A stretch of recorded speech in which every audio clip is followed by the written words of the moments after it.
Hi friends, this is your pal Scott Garibay, and today we are going to talk about Dungeons and Dragons, and we're going to talk about a canon realm of Dungeons and Dragons, in my humble opinion, which is the world of Wondla. All right, so where do you find Dungeons and Dragons? It is astonishing.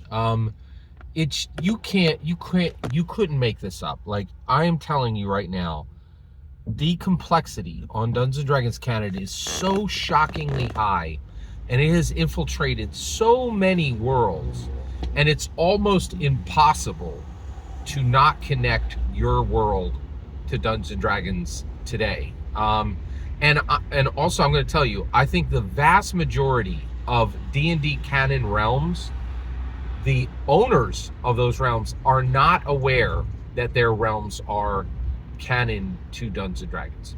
So let's talk about Wondla. So first of all, the reason why we're talking about it today is I don't know if this deal's still on, but I got this deal where I got 3 months of Apple TV for $2.99 a month, and it has been unbelievably delightful. I've absolutely loved it, and I've been able to just bathe in all this Apple content.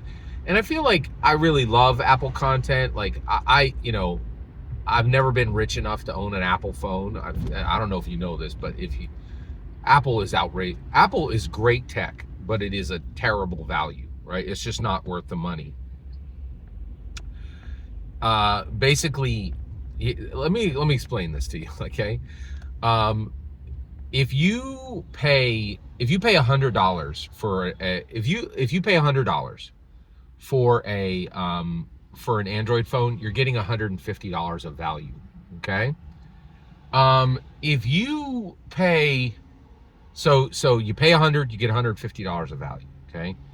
If you buy an Apple phone, okay, first of all, you pay $500, right, for $100 for, oh, you know what? I'm sorry. Yeah, you pay $500 for $200 worth of value. Okay. So I don't contest for a minute. Apple tech is better than like and non-Apple phones. It's just better, but it's outrageously expensive. I mean, outrageously expensive. It's not a good value. It's good tech, but it's not a good value. And I will say, if you don't care about money, Apple's great, right? Like and some people don't even recognize when they're paying way more than they should because they have so much money, right? And even like I'm that way. Like, I'll buy a candy bar and I won't think twice about it, right? Some people can buy phones like that. If you got that kind of cheddar, great, right? But so anyway, but I love their content. I love the content on Apple TV, and they have this show on there called Wondla, and it's packaged like a kid's show. Now, this is wild. So how is Wondla connected to Dungeons and Dragons? Well, I'm going to tell you the way that everybody knows it's connected to Dungeons and Dragons, and then I'm going to tell you the way that no one knows it's connected to Dungeons and Dragons. Even the guy who created it, Tony DiTerlizzi. All right, let's get into it. All right, so how is Wondla connected to Dungeons and Dragons? So first of all, Tony DiTerlizzi is a phenomenal visual artist. He and you will find his work in the Dungeons and Dragons 1E Monster Manual. It's hardback, and it's from the 80s. It's literally the Monster Manual when Gary Gygax was literally, creating the was in Hollywood, selling, the rights for the Saturday morning cartoon, right? That Monster Manual contains Tony DiTerlizzi's work. His work on the Monster Manual was phenomenal. So then, he did all his work on Dungeons and Dragons, and then he went his own way, right? And I came across his work in a series of books called the Spiderwick Chronicles. And if you have not read those, man, oh man, if they ever make an Amnesia machine, I would make it so that I had never read the Spiderwick Chronicles and reread them. They're so amazing. They're absolutely phenomenal books written by Holly Black, who are illustrated by Tony DiTerlizzi, and they are phenomenal books. Just really, really good. I love everything about them. I love their size. I love the illustrations. I loved the story, everything. right? I just love them, right? So Tony DiTerlizzi dipped his toe into novel production with Spiderwick Chronicles. Now, he didn't write those, but he really brought that's one of the best examples of absolutely wonderful. It's really phenomenal. It's just a wonderful collaboration, right? Tony DiTerlizzi told the story visually, and Holly Black told the story through prose, and it is one of the best illustrated books I've ever read, and series, and read all of them. They are phenomenal. They're just so good. They're a delight in every way. I cannot recommend them highly enough. Also, if you have any kind of like any kids from 8 to 16, whether you're an aunt or an uncle, or like if you're a parent, don't give your kids this, because kids don't. If you're a parent, read them yourself and don't give them to your kids. That's how they'll read them, right? But if you're an aunt or an uncle, this is a great gift. I'm sorry to get into Spiderwick Chronicles here, but it was just one of the most joyous periods in my life reading those books. They were just unbelievably awesome, right? So, and it's important. It is. I really appreciate your patience. We're getting there. It's very important to understand that Spiderwick Chronicles are very much important in the existence of the book Wondla. Okay, so Wondla was then Tony DiTerlizzi writing a book and illustrating a book, and now at this point he's light years away from Dungeons and Dragons, right? So, and now he's like, oh, I'm a big boy. I'm gonna pull on my big boy pants, right? I don't need D&D. And so he went ahead and he created his world, and it was not canon to D&D. He's like, hey, this is my own thing, right? And it was his own thing for about 5 minutes, and then I'll tell you how Dungeons and Dragons like, nope, it's canon to us, right? And there's so many properties that Dungeons and Dragons has done this to that they don't even, that so many properties that aren't really aware that they are canon to D&D. All right, okay. So he writes Wondla, right?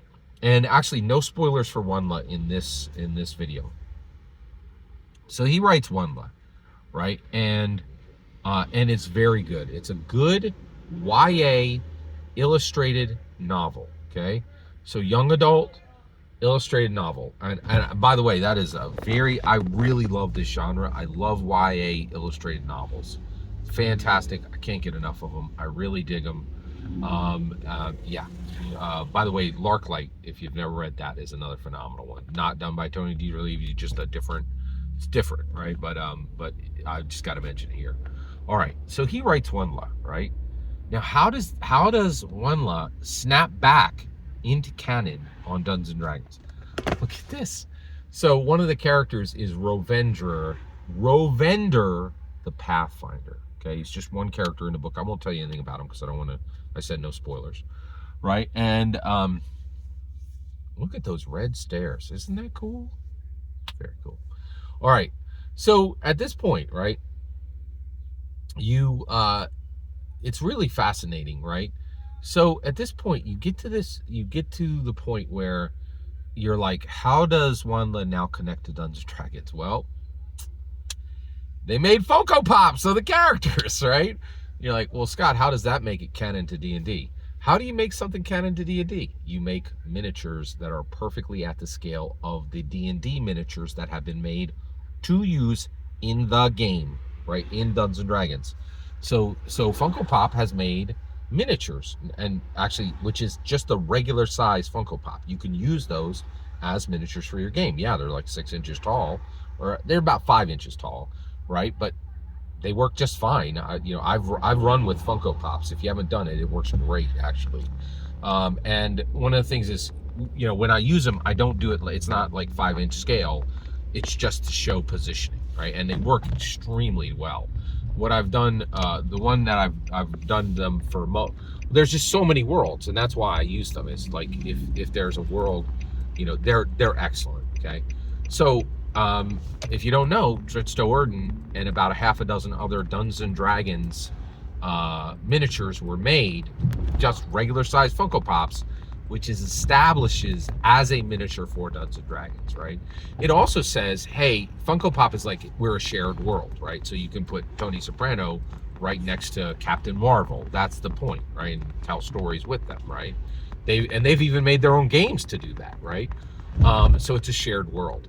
So every single intellectual property that's ever been made in Funko Pop is made at scale to be used with the Dungeons and Dragons Dritz word, right? So, you know, like Tony Soprano is at scale so that you can bring him into the Forgotten Realms in Icewind Dale. That's the point of it, right? And people don't understand this. They don't understand that Funko Pops are Dungeons and Dragons official miniatures and Dungeons and Dragons terrain. It is astonishing, right? Like, and that these are shared worlds, right? And if you're like, oh, I don't know about that. Oh yeah, they've made games where they're like, oh yeah, you're gonna play with all the Funko Pops you have. That's the reason why they're at the same scale, right? It's not just sit them on a shelf. They've made games that you can play your Funko Pops with. Funko Pop did that, right? And then also, if you make a plastic scaled version, you've made a D&D miniature. And if you make terrain, again, these are game parts for D&D.